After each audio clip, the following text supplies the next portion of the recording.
Уважаеми господин Дянков, към вас се обърна, вече казахте и какви постове вземате. Като също биш възпитаник на нашето училище, което за пореден път показва, че който е тръгнал тук се връща.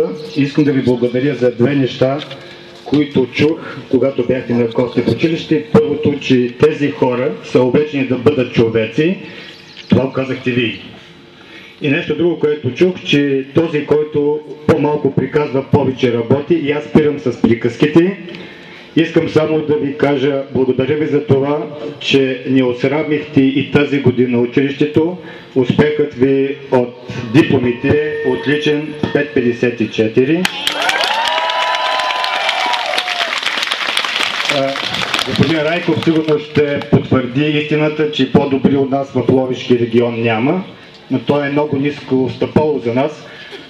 Ние сме така в първата, нека да кажа този път не десятка, но 15 в страната, и това е единствено и само за това, че вие бяхте много добри, имате най-добрите родители и разбира се най-добрите преподаватели. А сега искам да ви кажа, вие в тази държава учихте, държавата ви научи добре, който избере другия флаг, няма нищо лошо, а който иска да ходи отвъд океана, може да попита господин Дянков как стават нещата. Аз знам, че вие никога няма да забравите нашето училище и никога няма да го засрамите. Вярвам ви, а всички добри неща те ще се случат, защото завършихте нашето училище.